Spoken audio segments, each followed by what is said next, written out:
It's a little nice, but you always have to be ready. You know, teams can make runs at any moment. You know, we've had a few games like that throughout the year. You know, where we're kind of up and you feel like you're running away, and then you know they go on a run, and then you got to go on another run. So you just always have to stay ready and just, you know, whether you're up 20, down 20, tied, just always just play the same way and approach it the same way. Speaking of runs, you guys ended the first half on a 17-3 run.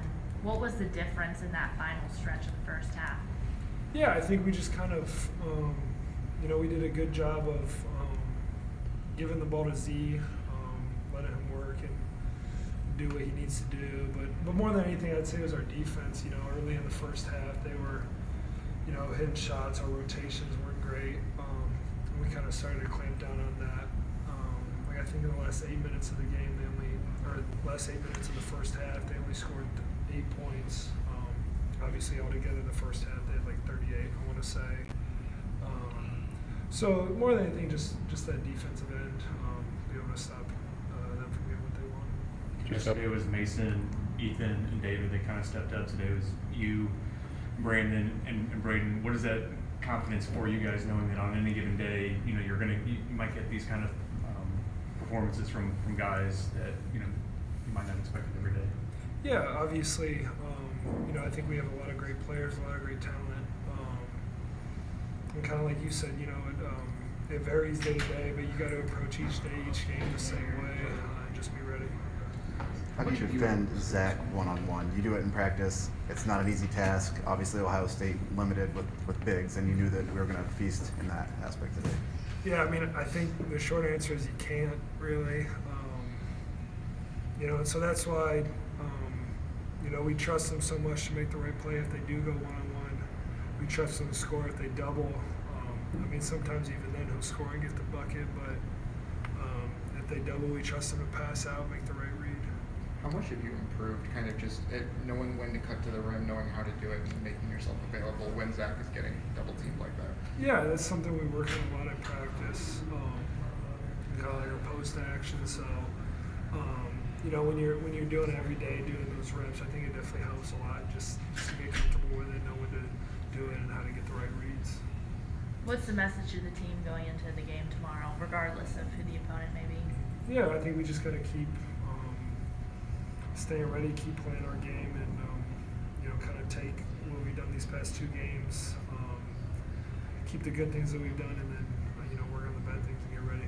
You do have to talk about the opponents with Coach Shrew on the other side of things. Coach Painter said that, you know, we root for him all the time unless they're playing Purdue, and then also a team that swept you guys in the regular season. Kind of talk about what each of those matchups would mean for this team. Mm-hmm. Yeah, obviously they're pretty different with, you know, IU obviously has Trace and then Shafino and so many other good players, and then Penn State with just the volume of threes that they shoot with Pickett. So it's obviously very different matchups, and you know, whoever ends up winning will be ready, and we'll you know, watch film, get ready, and be ready to play tomorrow. Would it mean a little bit more if you were able to get that revenge over Indiana for these 2 games earlier this season? I mean, like I said, you know, whoever wins will be ready to go, and you know, it doesn't matter. We just, you know, we'll be ready to play. Hey, Brandon, when you got that 5-second call, did you see Matt's reaction on the sideline, and what'd you think of that? And I just came over and gave him a high five. We were able to enjoy that moment together. Brandon, what was the difference for you today compared to a slower start yesterday? Just my mentality, to be honest. I was in a better headspace and just, you know, wanted to be a little more confident in myself on the offensive side. What did a performance like today with that headspace do for you tomorrow? It definitely, you know, I think it will carry over to tomorrow. But just continue to take what the game is, you know, gives to me. Not try to force things, but also continue to play through my defense. What's the challenge in facing a team like Ohio State when the streak that they were on and how hot they've been over the last 6 games? What can be the challenge with a team that's just got everything kind of working at the moment? Are you talking about today's game? State? Yeah, no, they've been playing some really good basketball up until, well, they still have a couple guys that had really good games today. You know, our scouting report, you know, led with, you know, making things tough for Thornton, making things tough for McNeil. You know, you guys saw Rodney Gale got off to a hot start. I think he had like 5 or 6 threes in the first half. So no, and also Justice Soon to play well as well. He has been playing well too up to this point. What's the adjustment like playing with different basketballs? There's an adjustment. I feel like I think the balls that we're playing with now, you know, the material is different than what we're used to in the Nike balls. I think it's a little bit bigger too than the Nike balls. So I've been personally, Caleb as well. We've been putting a lot of extra time in shooting those balls just to get adjusted to those. So it's definitely a little different. Don't you think that college basketball should have the same ball across the country? Yeah, I agree. Brandon, the shooting, it wasn't a high volume of threes today. I think you took 15 as a team, but you made 7. And, Payne's been talking all year about how this is a really good shooting team. It hasn't been the case for the second half of the year, but how big is it? 7 threes yesterday, 7 threes today. Is this kind of more what you are from the outside? I think it has a lot to do with, how much we're throwing in the post. I think Zach got up about 25 times today. So, he was feeling it. I think he ended with a 30-point game. But no, we're just going to keep playing through him. If he's one-on-one, he's total score. If he's double, triple team, he's going to kick it out.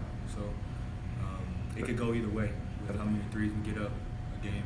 But as far as percentages, very good percentage today. And, there's been some games where you shot 20%, under 20%.